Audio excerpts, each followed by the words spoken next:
അപ്പം ഇവിടെയും ഈ മാധ്യമപ്രവർത്തകർ പറയുന്ന കാര്യങ്ങൾ പരാതി കൊടുത്തിട്ട് പോലും 17 വർഷമാണ് മാതൃഭൂമിയിൽ സേവനമനുഷ്ഠിച്ചത്. സെപ്റ്റംബർ 28 രാജിക്കത്ത് നൽകിയത്.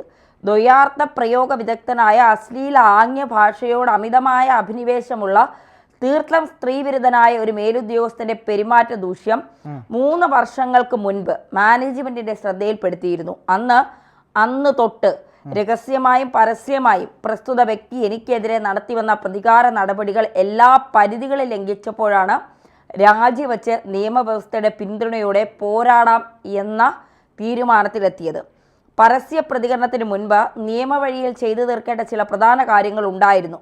എന്നെ അവഹേളിച്ച സീനിയർ ജനറൽ മാനേജറെ വെള്ളപൂശിക്കൊണ്ട് സ്ഥാപനം ആ വ്യക്തി തന്നെ തയ്യാറാക്കിയ ആഭ്യന്തര അന്വേഷണ റിപ്പോർട്ട് സഹിതം കോഴിക്കോട് ടൗൺ പോലീസ് സ്റ്റേഷനിൽ പ്രസ് ക്ലബ്ബ് സുഹൃത്തുക്കളോടൊപ്പം പോയി അയാൾക്കെതിരെ പരാതി നൽകുക എന്നതാണ് ആദ്യം ചെയ്തത്.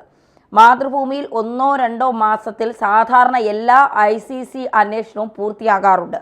എന്നാൽ എൻ്റെ പുനഃപരാതിയിലുള്ള അന്വേഷണം മാത്രം മാസങ്ങൾ വലിച്ചു നീട്ടി പെട്ടിയിലിരുന്നതിനാൽ പരാതി പോലീസിലെത്തുമ്പോഴേക്കും സംഭവത്തിൽ നിന്ന് 3 വർഷം പിന്നിട്ടു. ആയതിനാൽ IPC 599 പ്രകാരം കേസെടുക്കാനാകുമോ എന്ന് പോലീസ് ഒന്ന് ശങ്കിക്കുകയും നിയമോപദേശത്തിനായി പരാതി പബ്ലിക് പ്രോസിക്യൂട്ടറുടെ പരിഗണനയ്ക്ക് വിടുകയും ചെയ്തു.